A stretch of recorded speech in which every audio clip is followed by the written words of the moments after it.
तभी काव्या के पापा उसे समझाते हुए कहते हैं, बच्चा, अगर आप इस तरह दर्द में जीती रही तो हम मरने के बाद भी तड़पते रहेंगे। क्या आप चाहते हैं कि हम ऐसे तड़पे? काव्या जल्दी से ना में सिर हिलाते हुए जवाब दिया, कभी नहीं। मैं आपको छोटा सा दर्द भी नहीं दे सकती, तो मैं आपको तड़पाने की हिम्मत तो हरगिज़ नहीं करूँगी।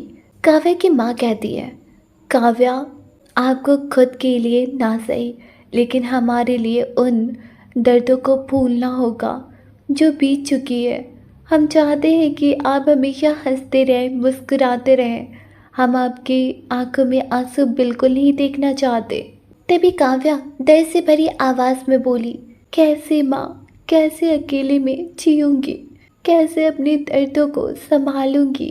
काव्या की दादी उसे काव्या के रिश्ते को याद दिलाते हुए कहती है, काव्या, आप अकेली नहीं हैं। मैंने आखिरी सांस लेने के समय जो आपका रिश्ता जोड़ा वो सब ही आपके साथ है। आपको उन्हें ही अपना परिवार मानकर चलना होगा। अपने दर्दों को उनके ऊपर पड़ने मत देना। आखिर हम अपने संस्कारों पर इतना तो भरोसा कर सकते हैं ना कि आप उनको अपने प्यार से सुलझाएंगे। काव्या, भले ही आपका ये रिश्ता जैसे भी बना हो, लेकिन एक बार इसे अपनाने की कोशिश ज़रूर कीजिएगा, क्योंकि रिश्ते यूं ही नहीं बनते, उन्हें ऊपर वाला खुद बनाकर भेजता है। काव्या काफ़ी सोचते हुए कहती है, लेकिन वो इतना कहकर जैसे ही सामने देखती है तो वहाँ कोई भी नहीं होता। काव्या दौड़कर अपने परिवार को आवाज़ देते हुए हर जगह देखती है, लेकिन उसे दूर दूर तक कोई नहीं दिखता। काव्या अपनी बेहोशी से जागकर ज़ोर ज़ोर से चिल्लाती है, माँ। उसके सामने बैठी विशाखा जी जल्दी से काव्या के पास बैठकर घबराते हुए कहती है, क्या हुआ काव्या? किसी की छुअन से काव्या सिर उठाकर देखती है। माँ विशाखा जी को देखकर काव्या जल्दी से उनके गले लग जाती है और रोने लगती है। काव्या को यूँ रोता देखकर विशाखा जी को कुछ समझ नहीं आता, फिर भी वह काव्या को हौसला देते हुए उसका सर सहलाने लगती है। कुछ देर बाद काव्या शांत होती है और विशाखा जी से अलग हो जाती है। विशाखा जी काव्या के गालों पर हाथ रखने वाली होती है कि वह एकदम हवा में ही रुक जाती है और अपने हाथों को पीछे कर लेती है। ये काव्या देख लेती है। काव्या कुछ पल हुई उसकी बदतमीजी याद आ गई। वो अपने हाथ बढ़ाकर विशाखा जी का हाथ पकड़कर अपने गालों में रखते हुए और काफ़ी गिल्ट से बोली, मुझे माफ़ कर दीजिए, मैंने आपके साथ बहुत बुरा बर्ताव किया। विशाखा जी मुस्कुराते हुए कहने लगी, काव्या, आपको शर्मिंदा होने की कोई ज़रूरत नहीं है। हमें पता है कि आप किन दर्दों से गुजर रही हैं। काव्या विशाखा जी के आंखों में देखते हुए बोली, दर्द से तो आप भी गुजर रही है ना, लेकिन आपने तो कभी ऐसा बर्ताव नहीं किया। विशाखा जी काव्या को समझाते हुए, लेकिन आपके जैसा दर्द नहीं है। काव्या उनके हाथों को पकड़कर कहती है, आपका दर्द मेरे दर्द से बढ़कर है। मेरे परिवार तो मुझे कब का छोड़कर चले गए, लेकिन आपका बेटा, वो जी तो रहा है लेकिन एक लाश की तरह। इससे बड़ा दर्द और क्या हो सकता है। काव्या की बात सुनकर विशाखा जी अपने दर्द को छुपाने की कोशिश करते हुए वहाँ से उठ जाती है और काव्या को पीट करके खड़ी हो जाती है। फिर कहती है, आप फ्रेश हो जाइए, मैं आपके लिए खाना लेकर आती हूँ। इतना बोल वह कमरे से निकल जाती है। इस वक्त विशाखा जी की आंखें नम थी। वह आंसुओं को पोंछते हुए बाहर जाती है। तभी आदित्य उनके सामने आ जाता है। आदित्य अपनी माँ की आंखों में आंसू देख लेता है। उसके दिल में भी दर्द सा उठता है। माँ बेटी की नज़रें एक दूसरे से टकराई हुई थी। कुछ देर देखते रहने के बाद विशाखा जी वहाँ से चली जाती है। आदित्य भी अपनी कदम कमरे की ओर बढ़ जाता है। आदित्य अपने कमरे में जाकर हर तरफ अपनी नज़रें डालता है और फिर कबर्ड से कुछ फाइल निकालने लगता है। तभी उसे वॉशरूम से काव्या की दर्द भरी आवाज़ सुनाई देती है।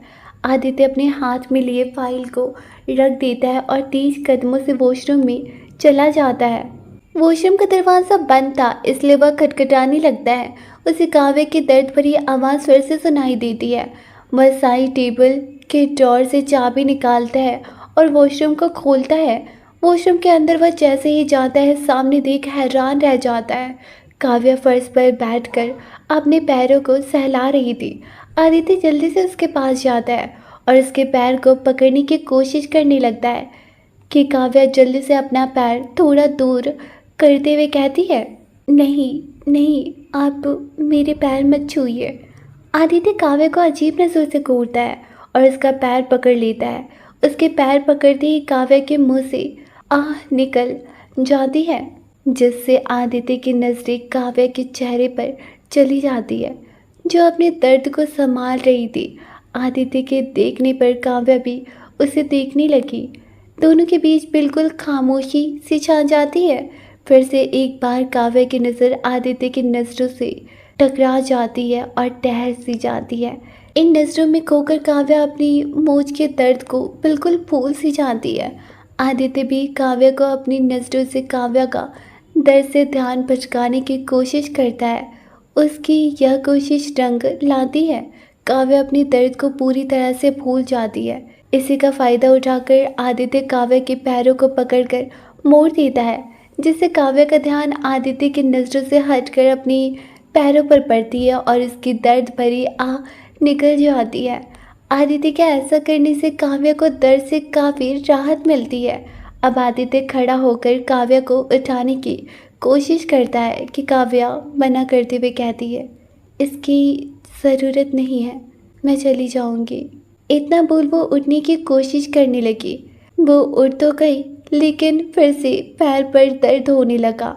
वो गिरने ही वाली थी कि तभी उससे पहले ही आदित्य ने उसे कमर से खींचते हुए पकड़ लिया।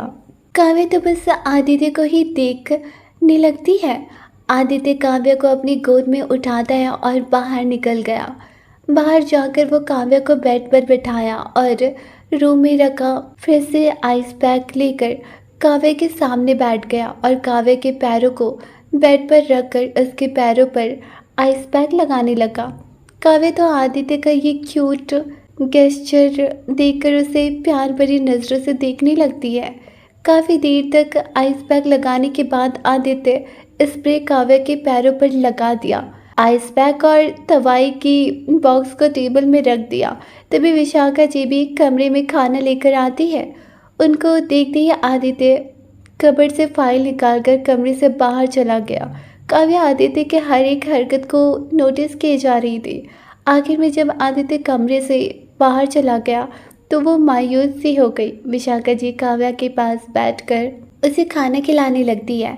काव्य को किसी सोच में खोया देख विशाखा जी पूछती है, काव्या आप क्या सोच रही है? काव्य ने थोड़ा सोचकर हिचकिचाते हुए कहा, वो मेरी नहीं आपके बेटे। काव्य के ऐसे कहने का मतलब विशाखा जी समझ जाती है।